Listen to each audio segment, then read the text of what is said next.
محرم الحرام کی 10ویں رات ہے، جس کے اندر امام علی مقام نے کربلا کے میدان میں اپنے ساتھیوں کو فرما دیا تھا کہ اگر کوئی جانا چاہتا ہے تو اس کو اجازت ہے، اور حسین ابن علی اس میدان سے نہیں جائیں گے۔ آپ کی یاد میں اس محفل کا انعقاد کیا گیا ہے، اور چونکہ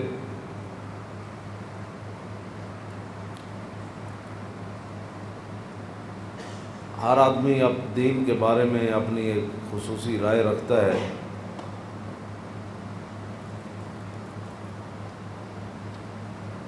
اس حوالے سے میں امام علی مقام حج سے پہلے 2 دن یا 3 دن، طبری نے تو 2 دن لکھا ہے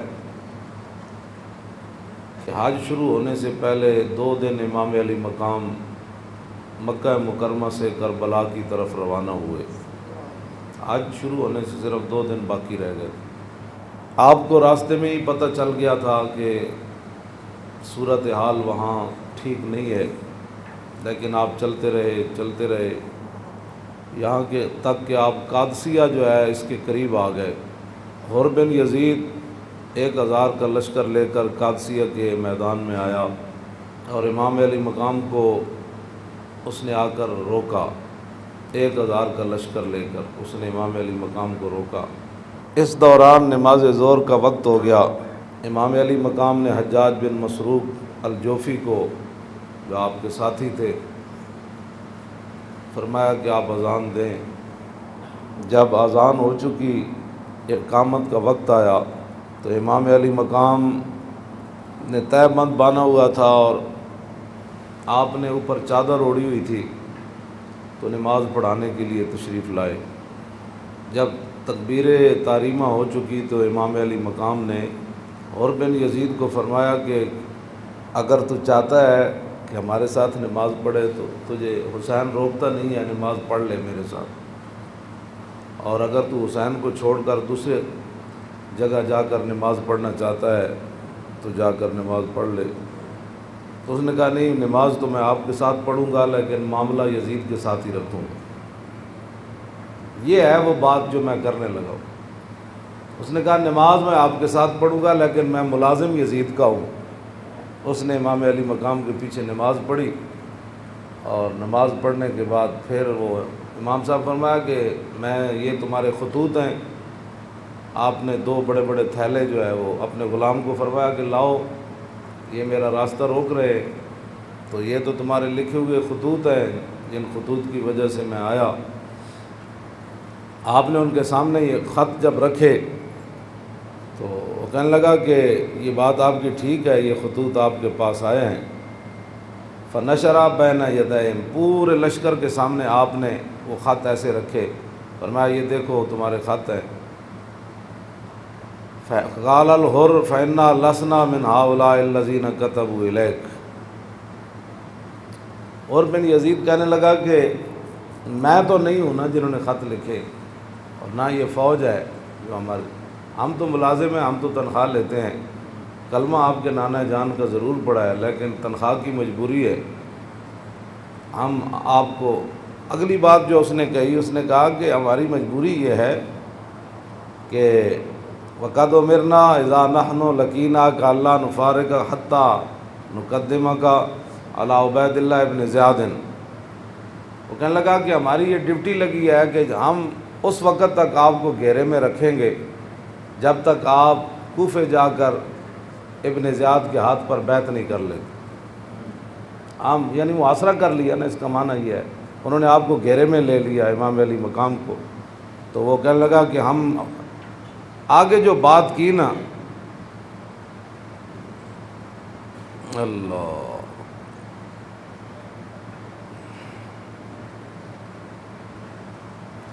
قال له الحسین اذن واللہ لا اتبعک۔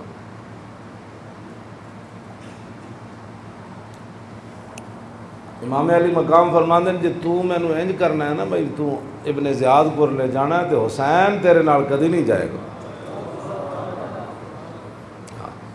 اے نہیں ہو سکتا کہ حسین نو تو گھیرا پا کے تے ابن زیاد تک ظالم دے دربار تک لے جائے، انج نہیں ہونا.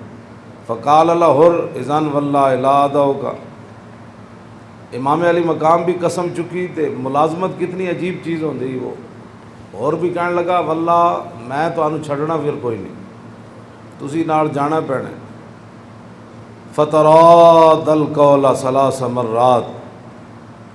اللہ اکبر اللہ. ایک گل لمبی ہو گئی. امام علی مقام انہوں گل کرن ہوا کوئی جواباً گل کرے، پھر امام صاحب گل کرن پھر وہ جواباً گل کرے. جدو گل لمبی ہوئی وہ کہنے لگا سانو یہ تو حکم نہیں اسی تہاڈے نال لڑیے، لیکن اے حکم ضرور ہے کہ اسی تانوں ہن اپنے گھیرے چوں چھڈ نہیں سکتے، تانوں مدینہ پاک بھی واپس نہیں جان دینا تے تانوں کوفے وچ جانا پینا. امام علی مقام نے جو اس کو بات فرمائی، فرمایا تو یاد رکھ حسین جان تے دے سکتا لیکن ابن زیاد دربار وچ نہیں جا سکتا. وہ جگہ جو تھی نا وہ بیضا تھی. پھر وہ چلتے چلتے آپ کربلا میں آئے، جہاں یہ اس نے جا کر روکا اس جگہ کا نام بیضا ہے. عقبہ بن ابل ایزار یہ بات کے راوی ہے، کہتے ہیں ان الحسین خطب اصحابہ و اصحاب الحر بالبیضۃ. امام علی مقام نے بیضا کے مقام پر اپنے ساتھیوں کو اور حر بن یزید کے ساتھیوں کو خطبہ دیا. وہ خطبہ سنو. فحمد اللہ واسنا علیہ، آپ نے اللہ کی تعریف بیان کی، اس کی حمد و ثنا کی. ثم قال ایھا الناس، اے وجہ جدی وجہ تو امام علی مقام کربلا وچ تشریف لے گئے. آپ نے خطبہ دیتا، لیکن چلو اتنی گل تے ہے بھائی ہور نے تے دی فوج نے آپ دا خطبہ سنیا تے صحیح نہ جی. اے نہیں کیا بھائی تواڈے گل کرن تے بھی پابندی. امام علی مقام نو انہاں روکیا ضرور ہے لیکن گل کرن تے پابندی نہیں لائی. آپ نے فرمایا سنو، میں نے اپنے آقا و مولا کو فرماتے ہوئے کیا سنا.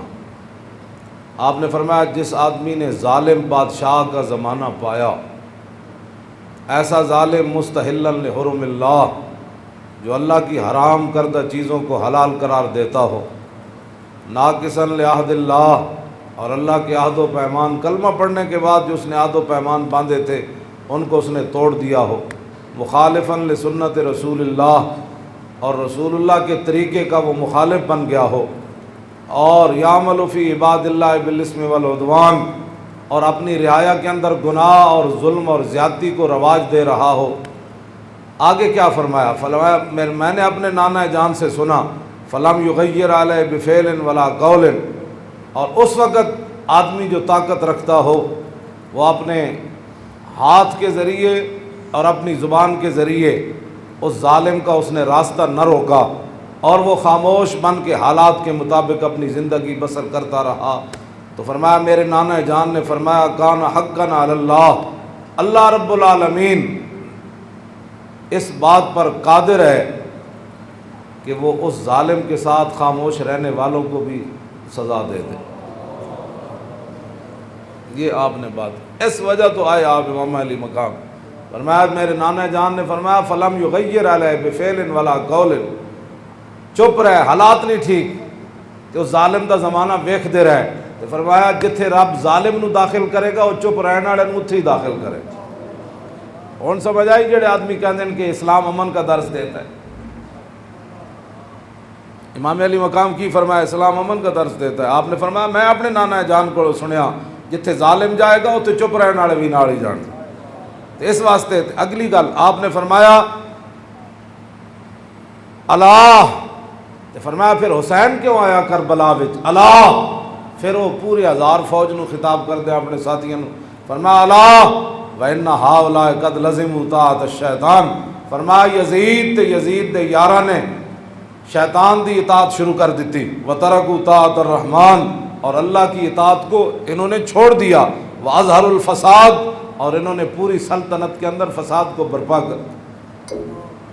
وعطل الحدود، انہوں نے اللہ کی نافذ کردہ اور معین کردہ حدود کو پامال کر دیا، اور واستاثروا بالفیح، اور انہوں نے قومی خزانے کو لوٹ کر یہ کھا گئے۔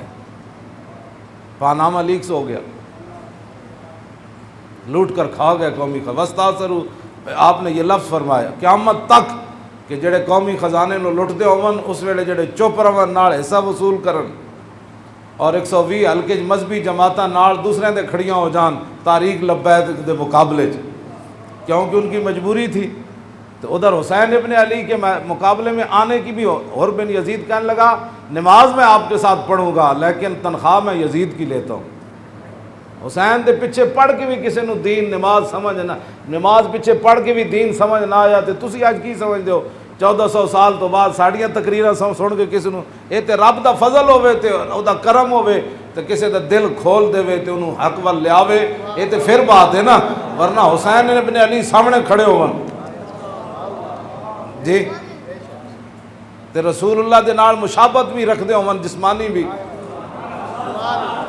جنہ دے بارے حضور فرمایا حسین منی وانا من الحسین، فرمایا حسین میرا تے میں حسین دا، حضور جنہ دے بارے فرما حسین منی وانا من الحسین، احب اللہ من احب حسینا، اللہ او دے نال پیار کرنا جڑا حسین نال پیار کرنا۔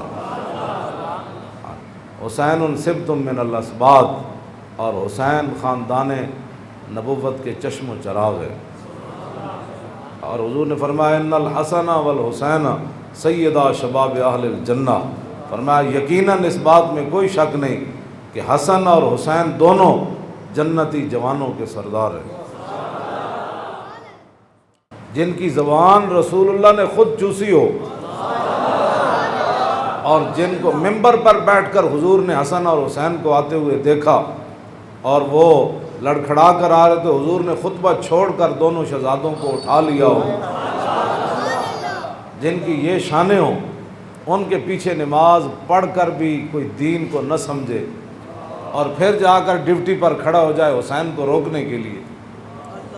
بس یہ بات ہمیشہ میں یہ کرتا ہوں، خدا کا وہ شکر ادا کرے کہ جس کے دل کے اندر حضور کی محبت، حضور کے صحابہ کی محبت، حضور کے اہل بیت کی محبت اور دین کا درد موجود ہو، اور وہ زندگی میں اگر مگر نہ کرے اور کبھی بھی وہ نفسانیت اور حالات کے مطابق نہ چلے، جب بھی کوئی وقت آئے تو کہے وہ چھوڑو یار مر ہی جاؤں جو اس در سے جاؤں 2 قدم، کیا بچے بیمار غم قرب مسیحا چھوڑ۔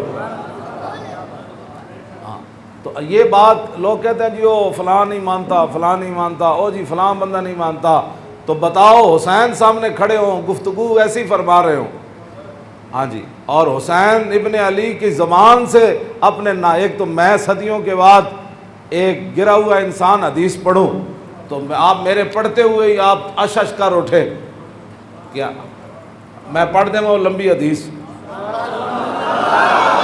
توجہ جیڑی امام حسین کو مروی، کیوں جی ہاں امام حسین تے تسی ویسے اشش کر اٹھنا ہے تے دسو یہ تنخواہ دی کتنی مجبوری ہوندی، یہ حکمرانہ دیاں ملازمت دی انہاں دی جناب تعلقات دی کتنی مجبوری ہوندی کہ حسین اپنی زبان جو حدیث بیان کر رہے ہوں تے سامنے 1000 بندے نو حدیث سمجھ نہ آوے۔